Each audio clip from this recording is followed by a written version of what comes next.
Hello everyone. फिर एक नया दिन और आज हम एक नई क्लास के अंदर हाजिर हैं जो हमारी सीरीज चल रही है दैट इज पार्टनरशिप की, जहां पर हम लोग पढ़ रहे हैं एडमिशन ऑफ पार्टनर्स। और आज का जो टॉपिक है वो है ट्रीटमेंट ऑफ रिजर्व्स। पिछली दो क्लासेस में हमने सीखा है ट्रीटमेंट ऑफ गुडविल के जितने भी केसेस थे वो हमने पहली क्लास में पढ़ा था। उसके बाद हमने नेक्स्ट क्लास में पढ़ा था अपनी प्रीवियस वाली क्लास में कि रिवैल्यूएशन अकाउंट कैसे बनता है और मेमोरेंडम रिवैल्यूएशन अकाउंट कैसे बनता है। ठीक है, आज की जो हमारी क्लास है उसमें हम सीखने वाले हैं ट्रीटमेंट ऑफ रिजर्व।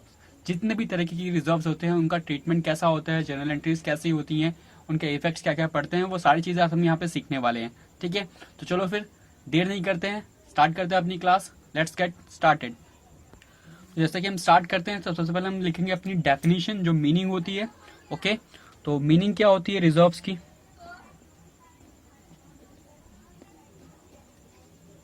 रिजर्व का मतलब क्या होता है? तो रिजर्व की सिंपल सी डेफिनेशन होती है, reserve is an amount set aside out of profit by company to strengthen the financial position of company and meeting for undescribed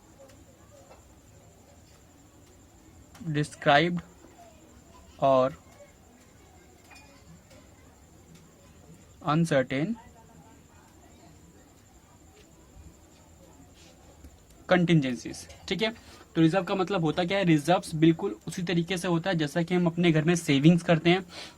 basically हम लोग सेविंग्स क्यों करते हैं?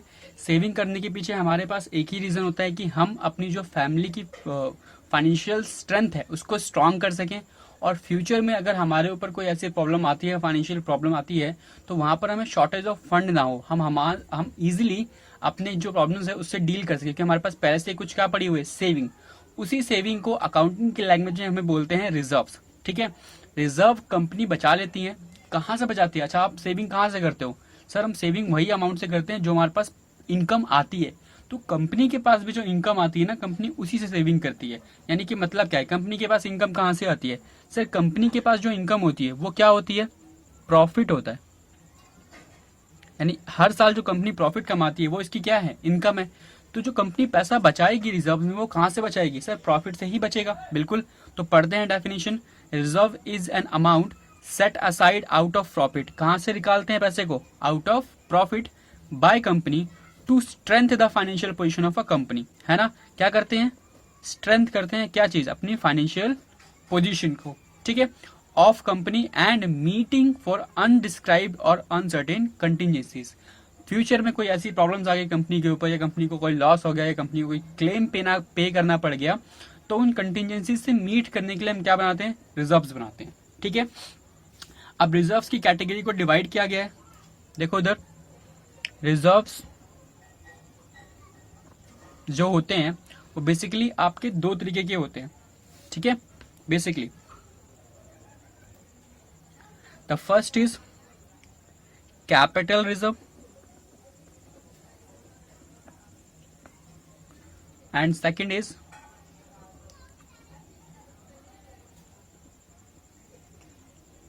Revenue reserve. ठीक है, दो तरीके की रिजर्व होते हैं, एक होता है कैपिटल रिजर्व और एक होता है revenue reserve. Yes sir, capital reserve और रेवेन्यू रिजर्व क्या होता है? समझो मेरी बात को। कैपिटल रिजर्व जो होता है वो बनता है कैपिटल प्रॉफिट से।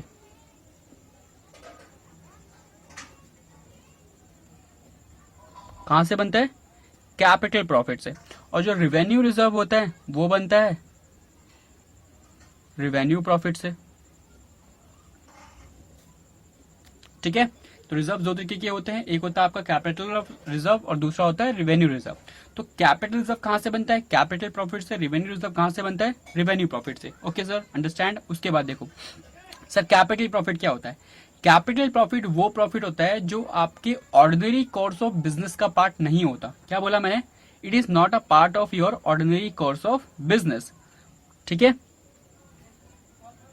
Not a part of ordinary course of business या फिर ऑपरेशंस। ठीक है, तो कैपिटल प्रॉफिट वो प्रॉफिट होता है जो आपकी नॉर्मल बिजनेस का पार्ट नहीं होता। नॉर्मल बिजनेस का मतलब क्या है? सर हम लोग चेयर मैन्युफैक्चर करते हैं, चेयर मैन्युफैक्चर करते हैं और चेयर मैन्युफैक्चर हम लोग जिस मशीन से करते हैं वो मशीन हमारी खराब हो गई और हमने उस मशीन को बेच दिया, या हमें एक नई मशीन लेनी थी, हमने पुरानी मशीन बेच दी। मशीन बेचने से जो हमें प्रॉफिट हुआ है वो प्रॉफिट क्या होगा? Capital profit. क्योंकि मशीन बेचना हमारा बिजनेस नहीं है। हमारा बिजनेस क्या है? चेयर को मैन्युफैक्चर करना और चेयर को सेल करना। तो मशीन बेचने से जो प्रॉफिट हुआ उसे क्या बोलेंगे? Capital profit. तो कैपिटल प्रॉफिट जो होता है बेसिकली कब रियलाइज होता है?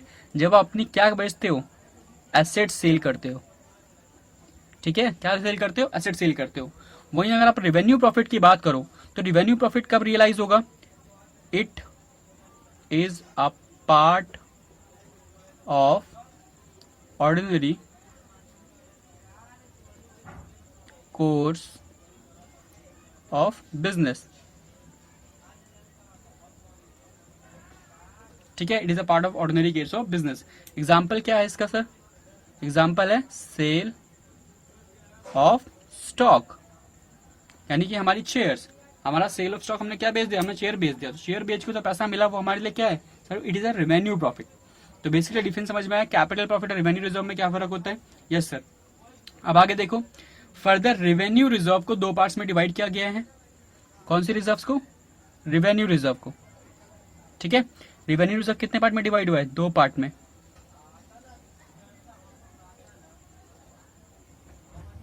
ओके, तो रेवेन्यू रिजर्व को दो पार्ट में बांटा गया है। First is specific reserve,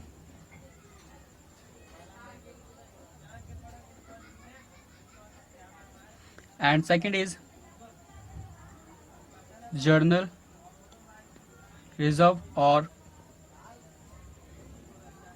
free reserve. ठीक है, दो तरीके की रिजर्व्स होते हैं। कौन से वाले? रेवेन्यू। ठीक है, तो रेवेन्यू रिजर्व दो पार्ट में फर्दर डिवाइड हुआ है। कौन कौन सा पार्ट? एक इज स्पेसिफिक रिजर्व, दूसरा आपका general reserve. Sir specific reserve और जनरल रिजर्व क्या होता है? बेसिक बहुत सिंपल है। स्पेसिफिक रिजर्व वो रिजर्व होता है जो किसी पर्पस के लिए बनता है और उसका यूटिलाइजेशन सिर्फ और सिर्फ उसी पर्पस के लिए होगा, है ना। मतलब आपने एक सेविंग करी है, आपने एक गुल्लक रखा है, अपने पास एक पिगी बैंक है जिसमें आप पैसे डालते हो और वो जो आप सेविंग कर रहे हो उसके पीछे, हाँ, तो पिगी बैंक में जो आप सेविंग कर रहे हो बेसिकली लेट से आपको एक लैपटॉप परचेज करना है और आप लैपटॉप परचेज करने के लिए उसमें रोज कुछ पैसे डालते हो या हर मंथली कुछ सेविंग करे जा रहे हो।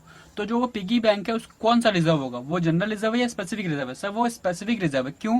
क्योंकि जो पैसा आप बचा रहे हो उसका मेन पर्पज क्या है? सर उसको लैपटॉप खरीदना है हमको। ठीक है, वहीं सामने दूसरा आपने एक पिगी बैंक रखा है जिसमें आप ऐसे ही पैसे बचाते हो डाल देते हो किसी भी पर्पज के लिए और उसका कोई मेन पर्पज नहीं है, उसको आप फ्रीली किसी भी तरीके के लिए यूज कर सकते हो। That is called general reserve. तो बेसिकली वर्ड्स खुद स्पेसिफाई कर रहे हैं अपने आप को, जहां पर जनरल रिजर्व का मतलब है कि वो रिजर्व किसी भी चीज के लिए यूज कर सकते हो आप, और specific reserve is used only for that purpose which is made. जिस पर्पस के लिए बना है सिर्फ उसी पर्पस के लिए क्या होगा? यूज भी होगा। ठीक है, एग्जाम्पल देखते हैं। देखो, स्पेसिफिक रिजर्व के कुछ 3-4 पॉइंट्स आपको पढ़ने हैं इस चैप्टर में। First is called workman compensation reserve. ठीक है, second is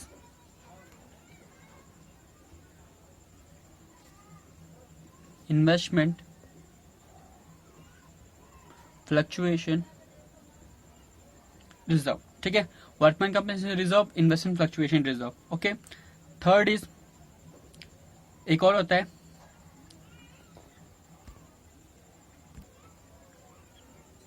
provident fund. But provident fund जो होता है बेसिकली ये लाइबिलिटी होती है। ठीक है, रिजर्व से सारे के सारे लाइबिलिटी साइड पे शो होते हैं। देखो, तो 3 रिजर्व आपको इस चैप्टर में पढ़ने हैं डिटेल में, जैसे is called workman compensation reserve, second is investment fluctuation reserve और third is provident fund. General reserve में ऐसा कुछ सब पॉइंट्स नहीं है। जनरल रिजर्व ऐसे रिजर्व जिनका फ्री टू यूज होता है, इनके पास कोई एक्सेस रिस्ट्रिक्शन नहीं होती, नो रिस्ट्रिक्शन ऑन यूसेज। ठीक है, यूसेज पे कोई भी रिस्ट्रिक्शन नहीं है, उसे बोलेंगे जनरल रिजर्व। और जिनकी यूसेज पे रिस्ट्रिक्शन है उसे क्या बोलेंगे, स्पेसिफिक रिजर्व। स्पेसिफिक रिजर्व में हमें पढ़ने हैं 3 पॉइंट। पहला is workman compensation reserve, second is investment fluctuation reserve और जो थर्ड है वो है प्रोविडेंट फंड रिजर्व। ठीक है, पहले समझते हैं वर्कमैन कंपनसेशन रिजर्व के बारे में। चलो एक एक करके डिटेल में इनको पढ़ेंगे, चलते हैं। चलो, तो फर्स्ट रिजर्व जो हमें पढ़ना है that is called workman compensation reserve. अब वर्कमैन कंपनी रिजर्व का मतलब क्या होता है और ये क्या रिजर्व है, तो सुनो मेरी बात बड़े ध्यान से कि वर्कमैन कंपनी रिजर्व वो रिजर्व होता है जो वर्कर्स के लिए बनता है। मतलब क्या है सर, एक फैक्ट्री है जिसमें बहुत सारे वर्कर्स काम करते हैं, यस सर, और फैक्ट्री जो होती है उनमें लगातार कॉन्टिन्यूस बेसिस पे कभी ना कभी किसी न किसी वर्कर को चोट लगती रहती है। ठीक है, तो कंपनी को ये बात पता है कि हाँ हमें हर डेली बेसिस पे किसी न किसी वर्कर को या वीकली बेसिस पे चोट लगती रहती है, और उनको उस चोट लगने की, क्योंकि वो वर्कमैन जो है वो काम कर रहे हैं कंपनी के लिए, तो अगर ऐसा कोई इंसिडेंट होता है जहां पर उनको कोई चोट लगती है, डिसेबलमेंट होती है, तो कंपनी को उन्हें कुछ पैसे पे करने पड़ते हैं एज अ कंपनसेशन। ठीक है, तो कंपनी इस बात के लिए पहले से रेडी होती है। आपने प्रूडेंस प्रिंसिपल पढ़ा है जो कहता है कि do not anticipate the profit but anticipate the all possible future losses. अगर हमें लगता है कि फ्यूचर में कोई लॉसेस होने वाले हैं तो उसे हमें आज ही रिकॉर्ड करना चाहिए, है ना। तो ये जो वर्कमैन कंपनी रिजर्व होता है ना, ये इसी के ऊपर बनता है, प्रूडेंस के ऊपर, है ना। अब कंपनी को पता है कि किसी न किसी वर्कर को चोट लगेगी ही लगेगी, तो कंपनी क्या करती है, पहले से ही एक रिजर्व बना लेती है कि अगर किसी वर्कर को चोट लगा तो हम ये पैसे जो हैं ये निकाल के वर्कमैन में से किसको दे देंगे, वर्कर को दे देंगे। अगर नहीं लगा तो वो पैसे जो होंगे वो किसके लिए यूज होंगे, कंपनी के लिए, पार्टनर्स के लिए यूज हो जाएंगे। ठीक है, चलो तो समझते हैं बेसिकली कि देखो कंपनी में वर्कमैन कंपनसेशन रिजर्व की एक बुक वैल्यू गिवन होगी ऑलवेज क्वेश्चन में। किसके लिए बनता है, it is made for compensate the workers who are injured during work। ठीक है, जो भी वर्कर इंजर्ड हो जाएगा उसको हम लोग पे करेंगे। तो बेसिकली आपके पास ऑलरेडी रिजर्व का अमाउंट होगा,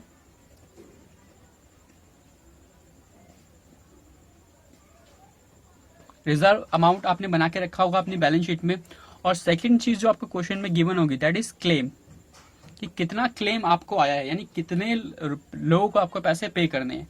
तो इसके कुछ 3 केसेस हैं, चलिए समझते हैं तीनों केसेस को एक चार्ट के थ्रू फटाफट से। पहले हम चार्ट ड्रॉ कर लेते हैं फट से। तो हियर इट इज, हमने चार्ट प्रिपेयर कर लिया है फॉर द टाइम सेविंग, और अब इस चार्ट को समझते हैं और सारे केसेस को एक साथ डील कर लेंगे। बहुत ईजी है, लेट्स ट्रस्ट मी, बहुत ज्यादा। आप एक बार समझ लोगे तो आपको बिल्कुल इजी डिफिकल्ट नहीं लगेगा। देखो इधर पॉसिबल केसेस क्या है, यहाँ पर 3 केसेस बन सकते हैं, केस 1, 2 और 3। ठीक है, इसको हम नाम दे देते हैं केस A, B और C। ठीक है, टोटल हमारे पास 3 केस है। देखो वर्कमैन कंपनसेशन रिजर्व हमने बना रखा है कितने का, 10 लाख रुपए का। पहला केस क्या है, when the claim is less than the amount of reserve. आपका क्लेम जो है या तो क्या होगा, अमाउंट जो आपने रिजर्व बनाया है उससे कम होगा, उसके बराबर होगा या उससे ज्यादा होगा। इसके अलावा चौथा कोई केस नहीं हो सकता। ठीक है, when the claim is less than the amount of reserve. तो आपके पास रिजर्व कितने का था सर, 10 लाख रुपए का रिजर्व था, और क्लेम कितना आया, 8 लाख रुपए का। तब तो बहुत ही ईजी है, बाकी का हमारा 2 लाख रुपए क्या हो गया, बच गया। तो इस केस में जर्नल एंट्री क्या होगी, ठीक है, जर्नल भी समझेंगे साथ साथ। ठीक है, तो देखो अब आपको कितने रुपए पे करने हैं सर, 8 लाख रुपए पे करने हैं, है ना। और आपके पास है कितने, 10 लाख, यानी रिजर्व में पड़े हैं 10 लाख, पे करने हैं 8 लाख। तो पे कहां से करोगे, इसी रिजर्व से। तो जो जर्नल होगी वो क्या होगी, अगर आप बैंक से पैसा पे कर देते तो बैंक क्रेडिट हो जाता है, लेकिन यहाँ पर आप कहां से पे कर रहे हो, वर्कमैन कंपनसेशन रिजर्व। और रिजर्व का बैलेंस कैसा होता है सर, क्रेडिट। तो पे करेंगे तो एंट्री क्या होगी, एंट्री होगी workman compensation reserve account debit कितना सर 10 लाख रुपए का पूरा है ना, तो आप पूरा 10 lakh to workman compensation claim. Claim कितना आया सर 8 लाख, 10 लाख रुपए का रिजर्व पड़ा था, 8 लाख का क्लेम आया, कितना बच गया 2 लाख रुपए। और वो 2 लाख किसको मिल जाएंगे सर, वो बढ़ जाएंगे पार्टनर्स में, to partners capital 2 lakh.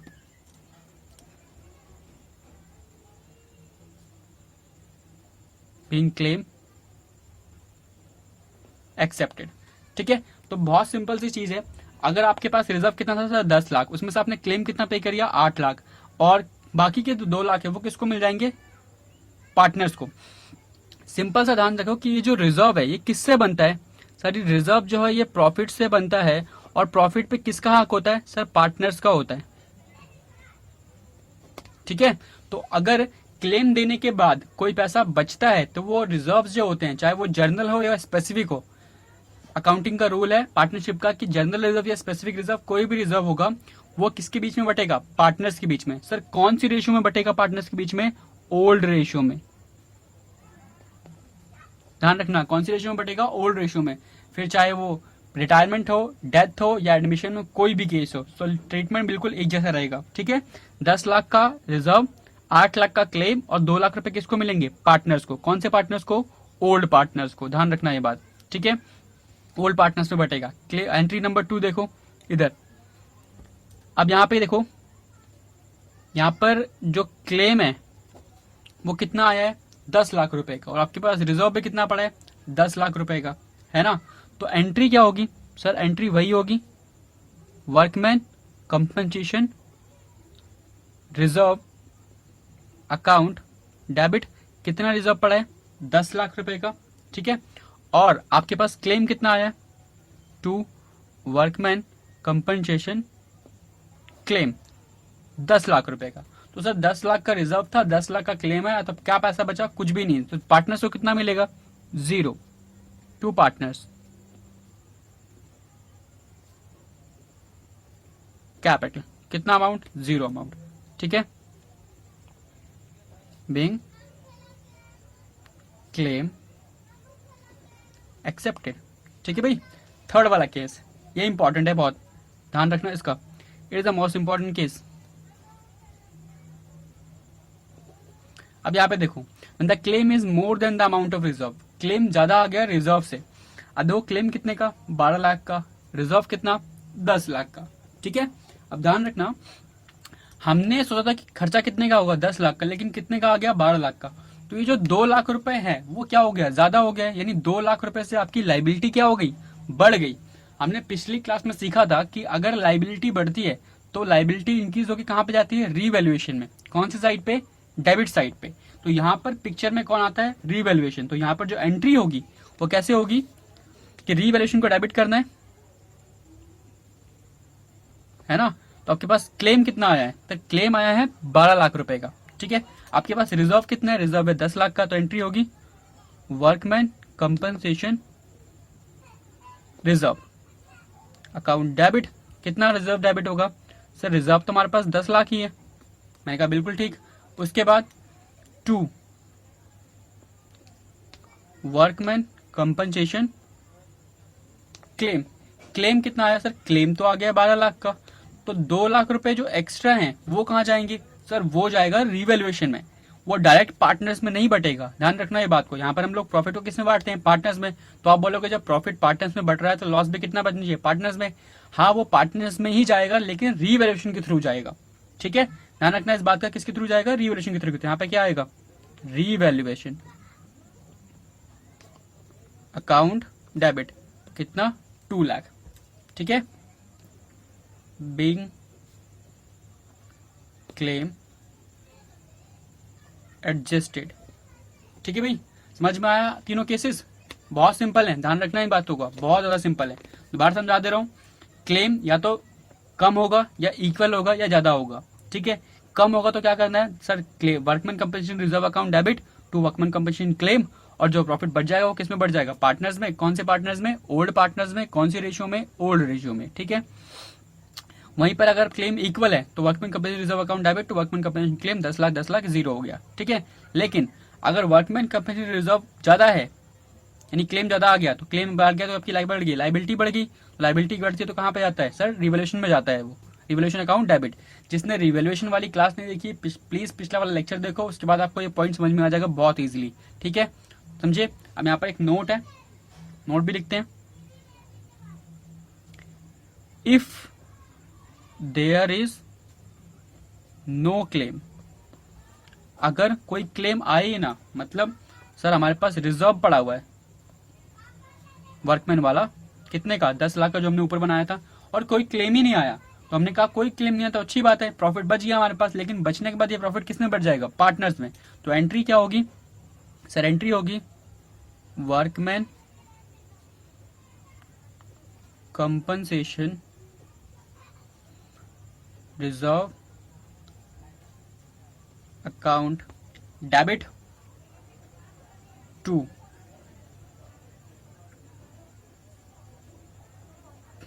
Partners capital account, ठीक है। कितना कितना, 10 लाख और 10 लाख बढ़ जाएगा। कौन से पार्टनर्स को बढ़ेगा, अगर एडमिशन है तो ओल्ड पार्टनर्स में बढ़ जाएगा, है कि नहीं। अगर रिटायरमेंट है तो सारे पार्टनर्स से बढ़ जाएगा, डेथ है तो सारे पार्टनर्स से बढ़ जाएगा। कौन सी रेशियो में बढ़ेगा सर, ये बढ़ेगा ओल्ड रेशियो में, ध्यान रखना ये सारी चीजें किसमें होंगी, ओल्ड रेशियो में, ठीक है। बीइंग क्लेम एक्सेप्टेड, ठीक है। तो आई होप आपको समझ में आएगा पूरा का पूरा सिनारियो, कि अगर कोई क्लेम नहीं है तब तो बहुत सिंपल है, क्लेम को किसमें बांट देना है, पार्टनर्स कैपिटल में, ठीक है। फिर चाहे वो वर्कमैन कंपनसेशन क्लेम हो, इन्वेस्टमेंट फ्लक्चुएशन रिजर्व हो, या फिर जनरल रिजर्व हो, कोई भी रिजर्व हो, वो पार्टनर्स में बढ़ जाएगा। अगर कोई क्लेम नहीं है, जनरल रिजर्व तो हमेशा बढ़ता है, ठीक है। General reserve is always distributed between partners in their old ratio, ठीक है। लेकिन वर्कमैन कंपनी रिजर्व में क्या होता है, जो स्पेसिफिक रिजर्व है इसमें आपको केसेस देखने पड़ते हैं, ये 3 केसेस, ठीक है। उसके बाद हमारा जो नेक्स्ट रिजर्व है उसके बाद में डिस्कस कर लेते हैं, that is called investment fluctuation reserve. चलो उसको भी डिस्कस करते हैं। Here it is our next reserve, that is called investment fluctuation reserve. ये भी बिल्कुल आपका वर्कमैन कंपनी रिजर्व की तरह ही है, बट समझ ली चीजें बनती क्यों है। सबसे पहले मीनिंग की बात करते हैं इसकी। तो इन्वेस्टमेंट फ्लक्चुएशन रिजर्व क्यों बनता है, देखो कंपनीज जो होती हैं या जो पार्टनरशिप फर्म्स होती हैं वो बहुत जगह पे अपनी कंपनीज के पैसे को क्या करती हैं, इन्वेस्ट करती हैं, या शेयर मार्केट में इन्वेस्ट करती हैं, स्टॉक में इन्वेस्ट करती हैं, बहुत जगह पे इन्वेस्टमेंट होती है। तो इन्वेस्टमेंट आपको पता है is subject to market risk, आप लोगों ने बहुत जगह लाइन सुनी होगी, है ना, investment is subject to market risk. कभी ना कभी उसमें क्या आती रहती है, फ्लक्चुएशन आती रहती है, कभी मार्केट बहुत ज्यादा बढ़ जाएगा, कभी मार्केट बहुत ज्यादा कम हो जाएगा। तो उस केस में कंपनी को पता है कि हाँ ये भी क्या होने वाला है, लॉस हो सकता है हमको, तो कंपनी पहले से एक रिजर्व बना के रखती है कि अगर इन्वेस्टमेंट में कोई फ्लक्चुएशन आती है और कंपनी को लॉस होता है तो वो लॉस कहां से बियर होगा, इन्वेस्टमेंट फ्लक्चुएशन रिजर्व के थ्रू बियर होगा, ठीक है, एक सर्टेन अमाउंट तक, ठीक है। तो इन्वेस्टमेंट मीनिंग समझिए, investment fluctuation reserve is made for the purpose of meeting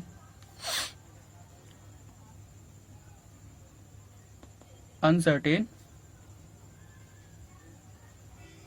fluctuation of market, ठीक है।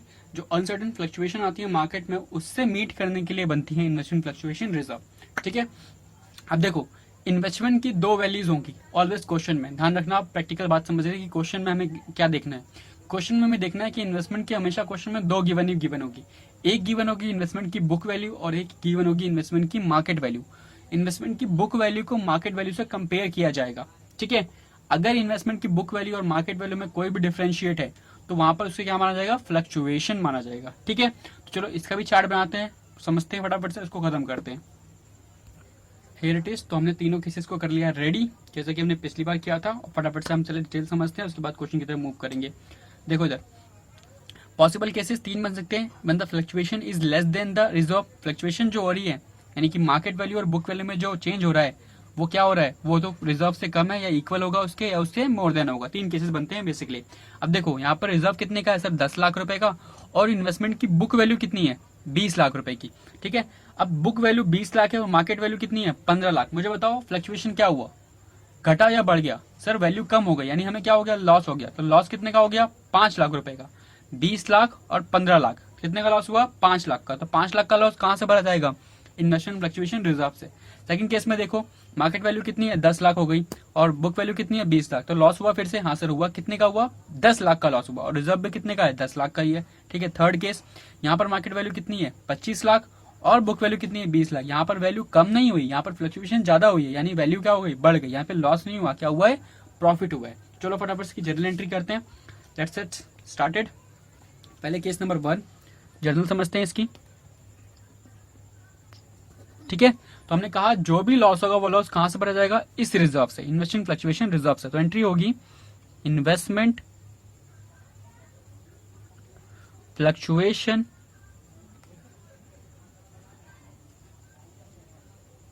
रिजर्व। ठीक है, इन्वेस्टमेंट फ्लक्चुएशन रिजर्व, कितने का रिजर्व है हमारे पास सर, 10 लाख रुपए का। ठीक है, अब ये रिजर्व में इन्वेस्टमेंट की वैल्यू कितनी कम हो गई, 5 लाख रुपए से कम हो गई, 20 लाख और 15 लाख। दिख रहा है विजिबल, 20 लाख और 15 लाख, यानी 5 लाख रुपए इन्वेस्टमेंट की वैल्यू कम हो गई। तो अगर एसेट की वैल्यू कम हो तो उसे क्या करते हैं, क्रेडिट करते हैं। यस सर, क्रेडिट करेंगे 5 लाख रुपए। अब देखो रिजर्व कितने का था, 10 लाख का, आपकी इन्वेस्टमेंट की वैल्यू कितने रुपए से कम हो गई, 5 लाख रुपए से। अभी भी रिजर्व में कितने रुपए पड़े हुए हैं, 5 लाख रुपए अभी भी पड़े हुए हैं। तो वो पैसा किसको मिल जाएगा, पार्टनर्स को, यानी किसमें बटेगा, पार्टनर्स कैपिटल में। कैपिटल 5 लाख कौन सी रेशियो में बटेगा सर, वही सेम ओल्ड रेशियो, जैसे कि हमने पिछले वाले पार्ट में सीखा। ठीक है, मूव करते हैं सेकंड वाले पार्ट पे। तो यहाँ पर देखो, यहाँ पर हम लोग सेम चीज, 10 लाख रुपए की वैल्यू हो गई, मार्केट वैल्यू पहले कितनी थी, 20 लाख। तो एंट्री क्या होनी चाहिए, मैं शॉर्टकट यूज कर रहा हूँ, that is called investment fluctuation reserve account debit. अब इन्वेस्टमेंट फ्लक्चुएशन रिजर्व कितना है आपका, 10 लाख रुपए का रिजर्व। ठीक है, अब इन्वेस्टमेंट की वैल्यू कितने से कम हो गई सर, इन्वेस्टमेंट की वैल्यू हो गई कम, 10 लाख रुपए। तो 10 लाख का रिजर्व, 10 लाख रुपए से वैल्यू कम हुई, तो बची कितनी, 0। तो पार्टनर्स को कितनी मिलेगी सर, कुछ भी नहीं मिलेगा।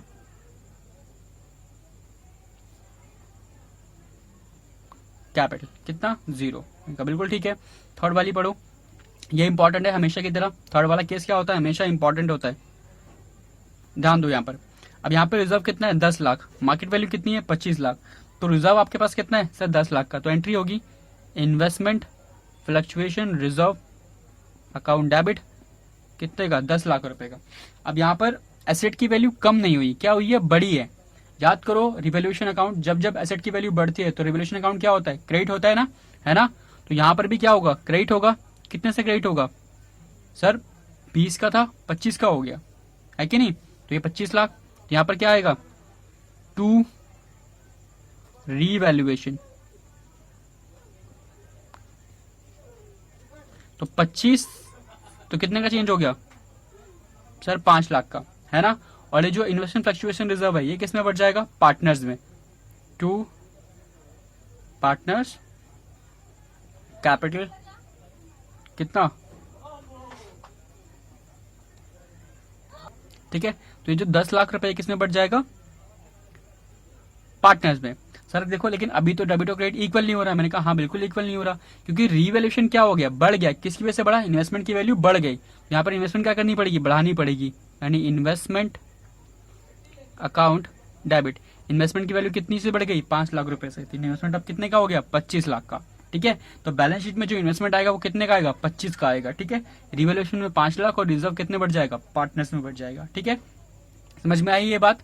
ये मैंने 2 एंट्री को कंबाइन किया है, आप चाहे तो अलग अलग एंट्री भी कर सकते हो। अलग कैसे करोगे, investment account debit to revaluation account, और investment fluctuation reserve account debit to partners capital account. ठीक है, तो बेसिकली यही 3 केस बनते हैं इसके अंदर भी। ठीक है, वही एक नोट जो हमने वहां सीखा था, नोट नंबर क्या,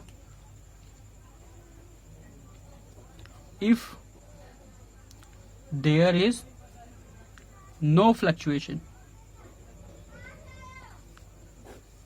ठीक है, अगर कोई फ्लक्चुएशंस होती ही नहीं है तब उस केस में क्या करेंगे सर, सिंपल है, जो भी रिजर्व में बैलेंस पड़ा होगा वो किस में बढ़ जाएगा, पार्टनर्स में।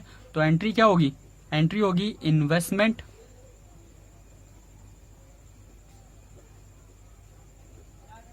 Fluctuation reserve account debit to partners capital account. कितना, 10 लाख और 10 लाख। कौन सी रेशियो आप बढ़ो, आपको पता होगी कौन सी रेशियो, ओल्ड रेशियो। ऑलवेज ध्यान रखना, हमेशा रिजर्व्स जो होते हैं वो ओल्ड रेशियो में डिवाइड होते हैं। किस में बटेंगे, ओल्ड रेशियो के अंदर, ओल्ड पार्टनर्स में। ठीक है, अब आपका लास्ट रिजर्व बचा जो कि कौन सा है, प्रोविडेंट फंड। तो बता दूं, प्रोविडेंट फंड कोई रिजर्व, मतलब प्रोविडेंट फंड जो होता है एक लाइबिलिटी होती है फर्म के लिए, और प्रोविडेंट फंड कभी भी पार्टनर्स में डिवाइड नहीं होता। इधर स्टार मार्क क्वेश्चन है, ध्यान रखना हमेशा।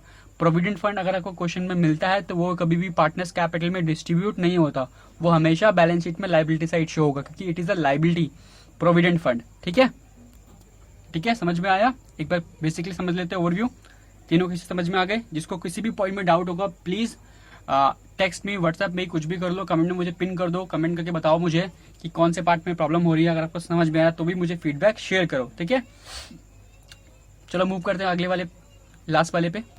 ठीक है, तो हमने रिजर्व स्टार्ट किया था, रिजर्व में पढ़ा था capital reserve, revenue reserve. Revenue reserve के दो पार्ट होते हैं, स्पेसिफिक और जनरल। ठीक है, अब बेसिकली बस हल्का सा पॉइंट समझना है, देख लो इधर। मैंने बताया प्रोविडेंट फंड जो होता है ये क्या होती है, लाइबिलिटी होती है, और ये डिस्ट्रीब्यूट नहीं होता। ठीक है, ये डिस्ट्रीब्यूट नहीं होता किसमें, पार्टनर्स में। ये कहां पे जाएगा, बैलेंस शीट में, ऑलवेज लाइबिलिटी साइड पे, बैलेंस शीट में लाइबिलिटी साइड पे। ठीक है, ये बढ़ता नहीं है पार्टनर्स में। और जनरल रिजर्व हमेशा डिस्ट्रीब्यूट हो जाएगा किसमें, ओल्ड पार्टनर्स में, ऑलवेज। ठीक है, कौन सी रेशियो में, ओल्ड रेशियो में। तो बेसिकली जितने भी रिजर्व्स होते हैं, जो भी रिजर्व्स होते हैं, चाहे इन्वेस्टमेंट फ्लक्चुएशन रिजर्व हो, चाहे वो वर्कमैन कंपनी रिजर्व हो, या फिर जनरल रिजर्व है, रिजर्व जो बटेंगे वो पार्टनर्स में बटेंगे। ऑलवेज किस रेशियो में बटेंगे, ओल्ड रेशियो में और ओल्ड पार्टनर्स में। ठीक है, इस बात को हमेशा, हाँ ठीक है, ऑलवेज बटेंगे ओल्ड रेशियो में और ओल्ड पार्टनर्स के अंदर। बस ध्यान रखना किस चीज का, प्रोविडेंट फंड का। क्योंकि प्रोविडेंट फंड क्या होता है, देखो प्रोविडेंट फंड समझा देता हूँ। बेसिकली प्रोविडेंट फंड में क्या होता है कि एम्प्लॉयर जो होता है, यानी जो कंपनी का मालिक होता है, वो एम्प्लॉय की सैलरी से कुछ पैसा काटता है और अपनी तरफ से कुछ पैसा मिला के एक अकाउंट में डालता है। ठीक है, for the purpose of retirement of employ. जो पैसा जो है, जो प्रोविडेंट फंड का पैसा है, वो किसको मिलता है, वो कंपनी को नहीं मिलता, वो मिलता है एम्प्लॉय को उसके रिटायरमेंट पे। तो कंपनी का उस पर कोई हक नहीं है। बेसिकली प्रोविडेंट फंड एक लाइबिलिटी है जो कंपनी मैनेज कर रही है, और एट द एंड उसे किसे पे करना है, अपने एम्प्लॉय को पे करना है। तो इसलिए ये कभी भी डिवाइड नहीं होता, ये हमेशा कहा जाता है लाइबिलिटी साइड पे। ठीक है, तो बेसिकली ये पॉइंट्स आपको समझ में आए होंगे। ओके, और प्लीज वीडियो को लाइक कर लो, शेयर करो। अगर कोई प्रॉब्लम है, कोई डाउट है तो मुझे कमेंट सेक्शन में बताओ। मुझे व्हाट्सअप नंबर देकर आपको व्हाट्सएप पे डाउट भेज सकते हो बेसिकली। और आई होप आपको समझ में आया होगा ये। ठीक है, तो मिलते हैं फिर नेक्स्ट वीडियो के अंदर, तब तक के लिए टेक केयर, बाय बाय।